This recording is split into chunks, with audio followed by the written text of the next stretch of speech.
Happy Earthspin!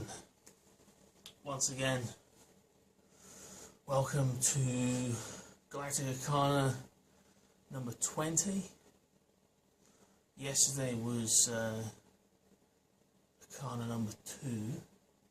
We covered the Zolkin. And today is essentially is the card that is the icosahedron geometry itself. Other previous cards relate to the icosahedron, but this is the one specific icosahedron. So I'm going to put the icosahedron back in the grail and take a third drink, because, you know, just got to take that third drink basically.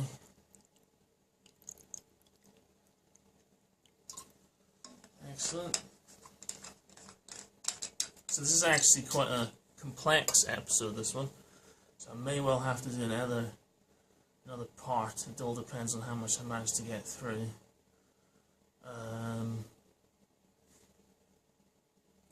Blessed be.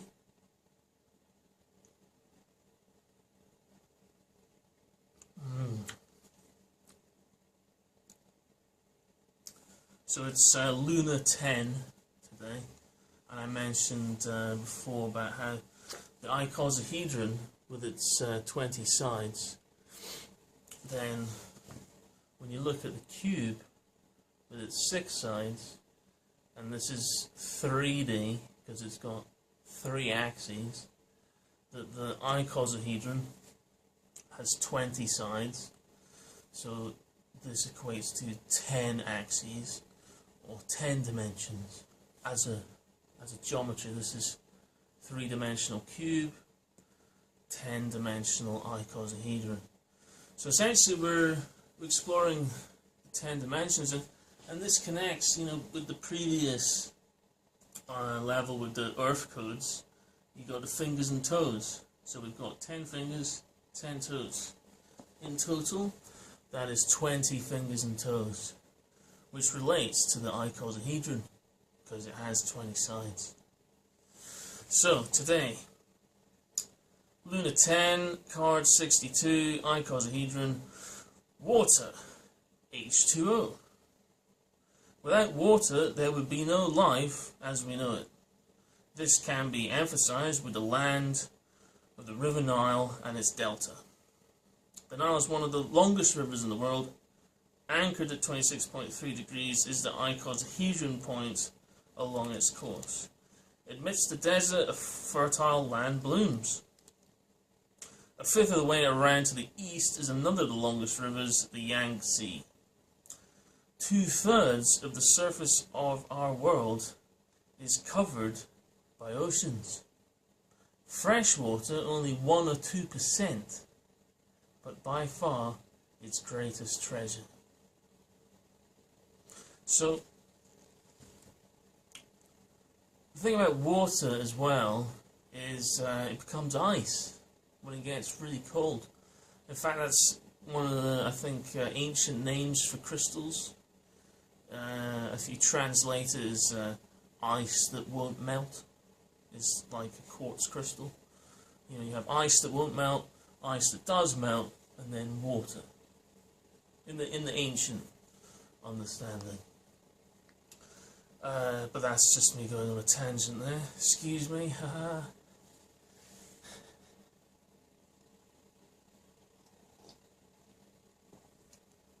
But I have a bit of normal coffee, otherwise, you know, if I have too much more grail water, I may end up going off on too many tangents. So many bits of paper. Yeah, this definitely deserves an entire chapter in the book. Oh yeah, of course, all of these will have entire chapters in the book. So it's day 20, which is this card, which is usually for judgment, or before I was doing the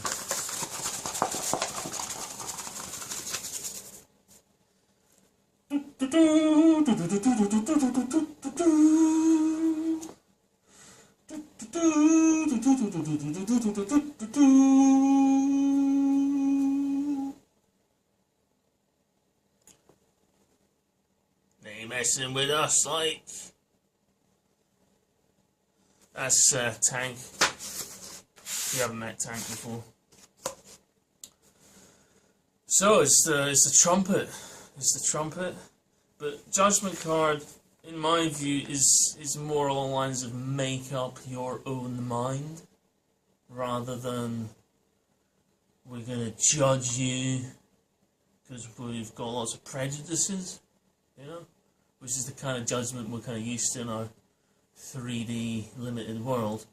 But from a 10D perspective, because you're looking at it from all these different angles rather than just the normal 3D, is you have to make up your own mind. It's a far more expansive dimension is the water dimension, or the 20-sided icosahedron. So today as well we're going to be dipping our toe into more later episodes, which go into more detail in relation to the much vaster cosmic cycles. But today we will be covering the long count, a wee bit of the long count Mayan long count, and the holocene period in the climatic records. So, in my other previous videos I brought graphics like this out, which is, you can find these online, that's ice core samples. But essentially all these peaks are called interglacials, so that's an interglacial, and this one right here, yeah, is where we're at the moment.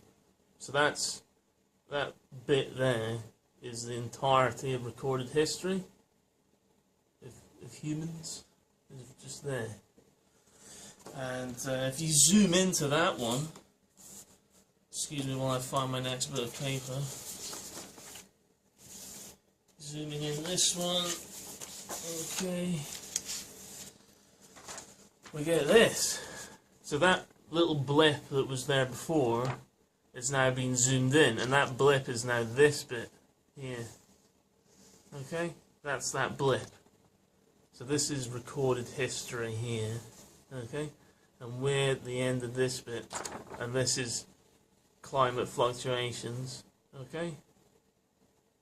This is just a brief overview, and it's, you know, there's many people who relate these graphics when they're talking about climatic cycles and things, but they don't often talk about the long count of the Maya, especially on this level of detail. But it's very curious to me that this period, this roughly 10,000 year period, is essentially two long counts. We just completed one in 2012. And two long counts previous to that essentially was around about the time of what's termed the flood, which there are many flood myths all around the world, so it doesn't necessarily have to be like the biblical flood, although obviously it's that too. But there are many different records around the world of these massive climatic changes. Yeah, and so it's just important to recognize that when you're talking about fractals, you know, this is about 500,000 years. Okay, this whole thing is about 500,000 years. So this blip here is about 10,000 years. So again, we zoom into that, and you get this, and that's the blip, and we've zoomed in. And then if we zoom into this bit here, which is another fractal level, you can get images like this off the internet, which again is climatic changes. This one specifically talks about plant stomata and levels of CO2, because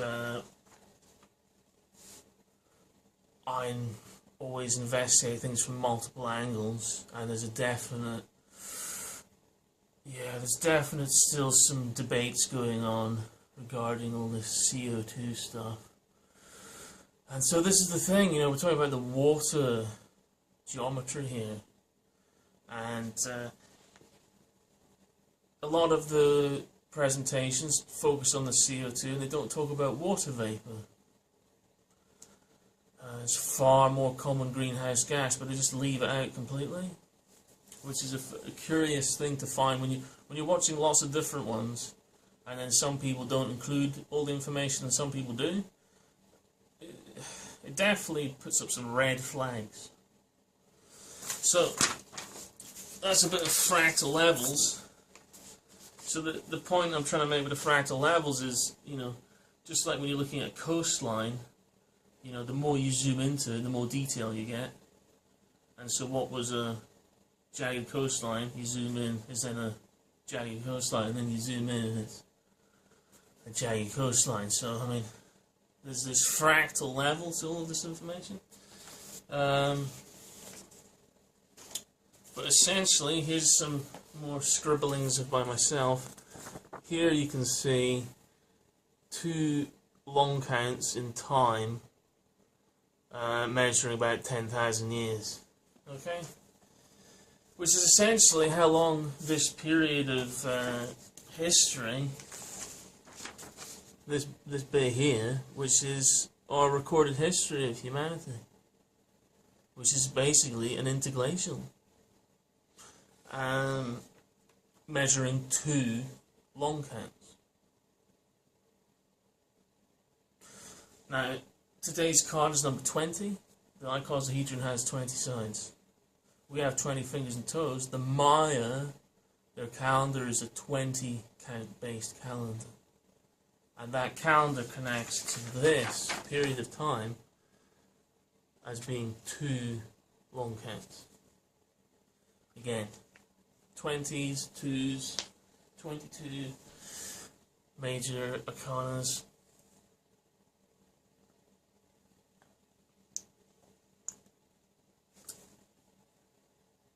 So, quite a lot of information.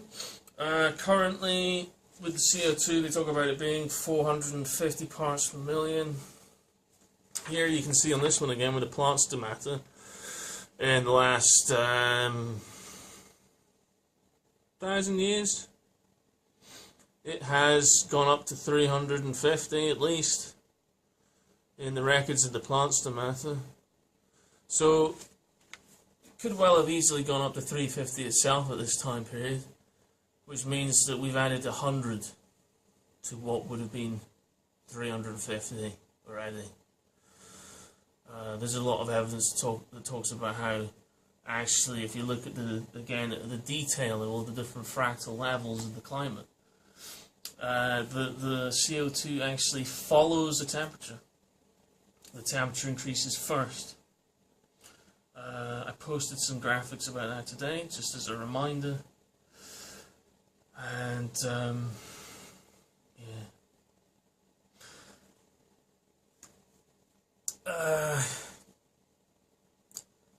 it's a funny situation to be in, explaining all this information, which is essentially some of the most accurate modern measurements.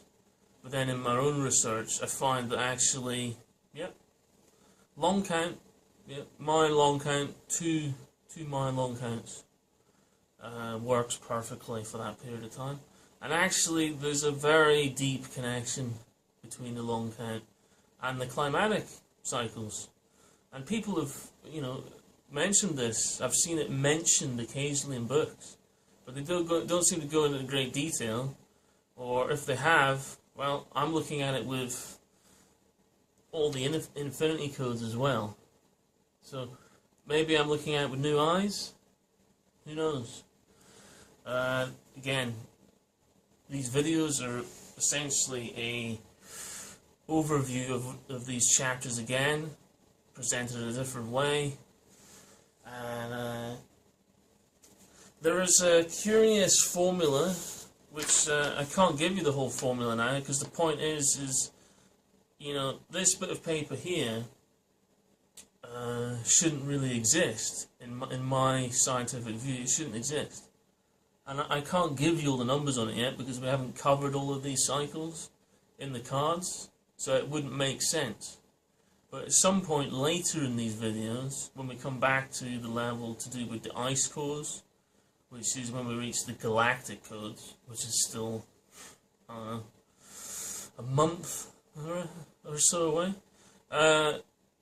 we'll be able to show how this measurement of 2 long counts connects in with 3 different key cycles that we'll cover throughout the videos, and then we'll show how these 3 numbers, when combined, gives you essentially the measurements that connect with this and connect with this, okay, and all these different fractal levels.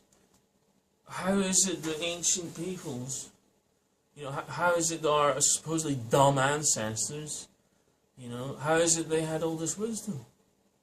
How does that happen? How does that happen? Because it's the maths to me which I find fascinating. But it's like geometric maths, it's nature's maths, and it's not just a clock, you know. I can't emphasize this enough, it's not a clock. It's like an ocean of information. It's a whole different side to time, many different other sides to time.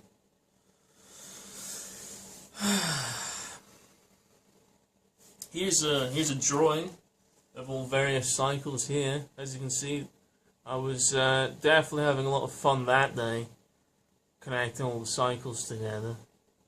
So there's quite a lot of cycles to deal with. You know, you can imagine this is why Arcturians make codes. You know.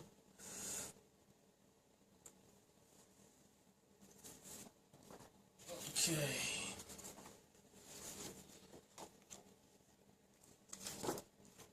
Excellent. We have covered all the main parts of today, which is the main focus is the 20 sides, or number 20. So the 20-sided water geometry, and the 20 fingers and toes, because we're also, how much water is the human being? Primarily water, like the Earth's surface is primarily water. And then remember comparing the geometries, if you hold the 20-sided and the 6-sided together. Yeah. So,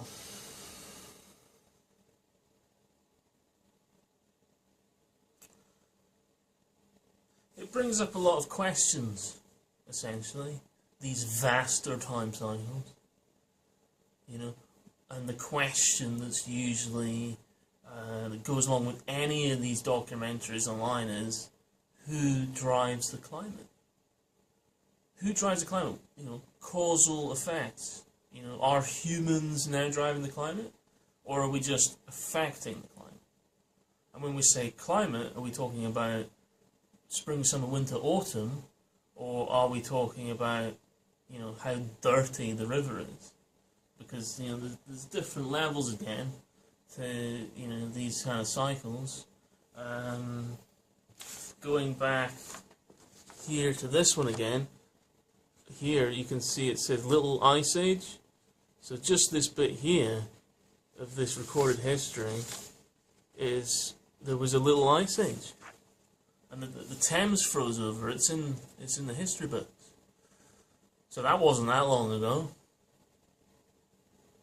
You know, one of the sometimes the view is expressed that because of the levels of CO2 and pollution and all different stuff, including the particulates and all the rest of it, that we've altered the atmosphere so it's warmer than what it should be right now.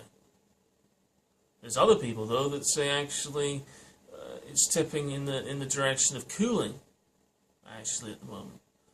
And then there's people that's like, actually we've actually had very little effect on the climate, and actually all we've really done is upset in habitats.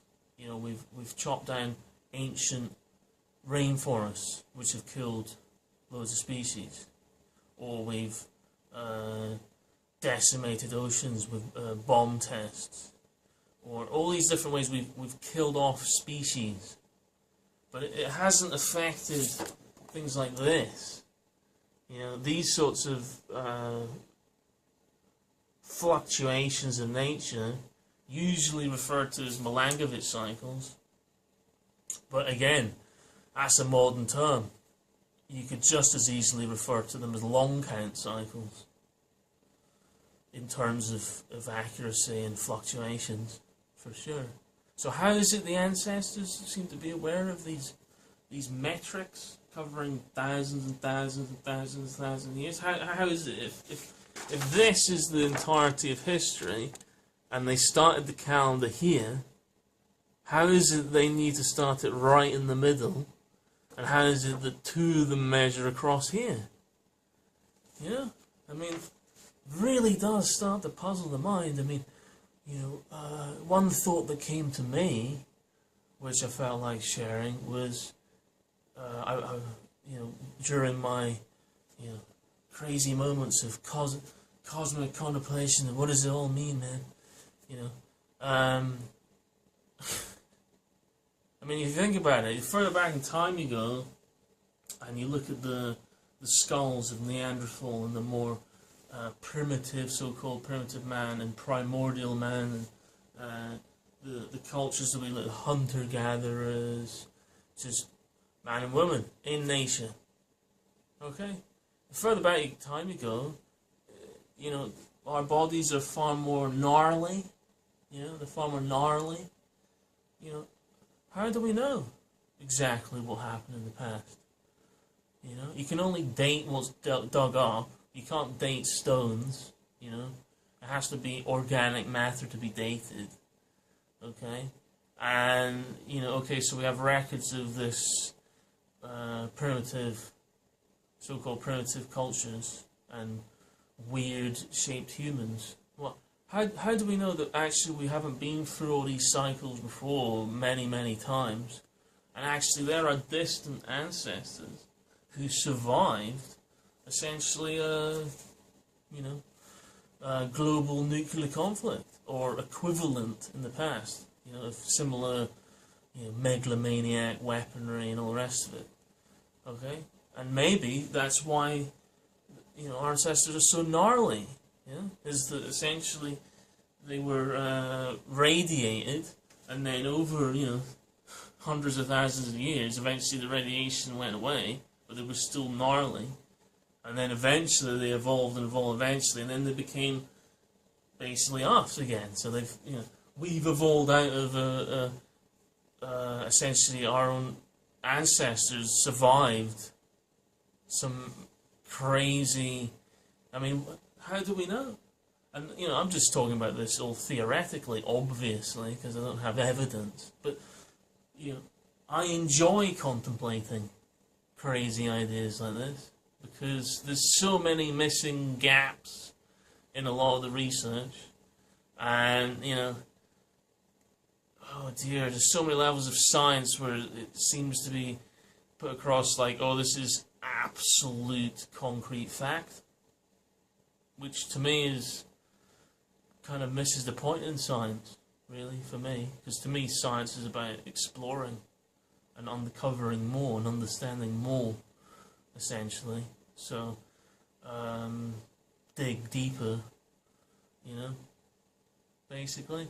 So there's a bit of a crazy rant for you. Got a crazy rant section today.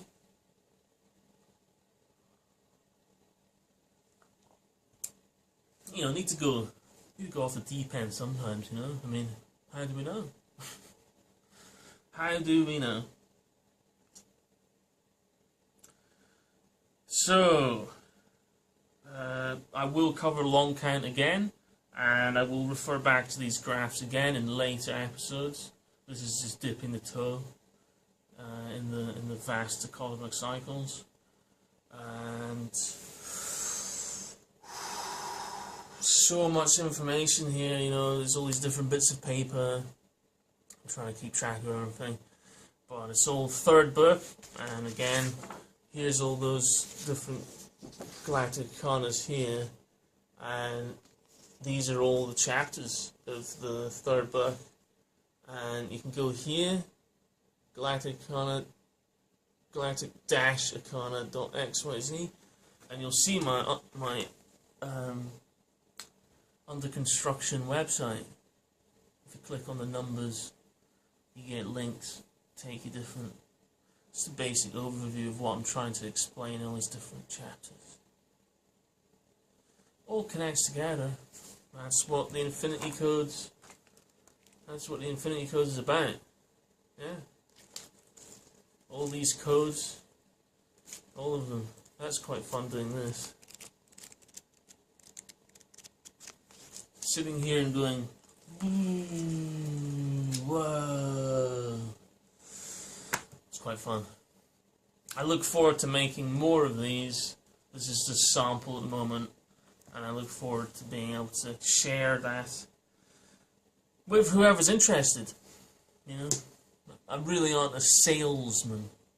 I have information, but primarily my job is research and doing calculations. I'm very thankful to be able to share this information, and I hope that by the end of this process there hopefully will be more interest, because there's so much information, so many different wisdom from various sources of our ancestors across the entire planet.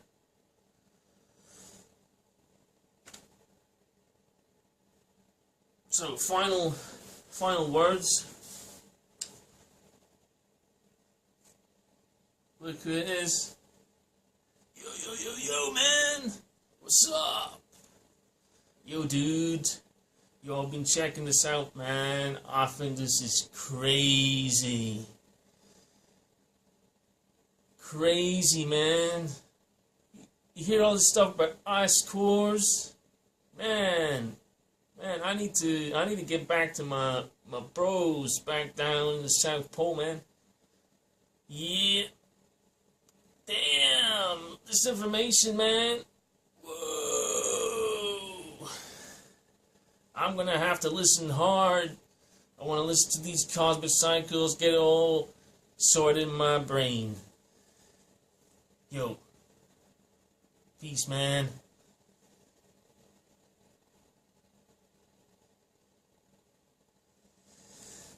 That's Prophet Penguin. So, you know, I have all these pals that are helping me out. Getting different perspectives on things. Reminding me of myself at different periods of my own life.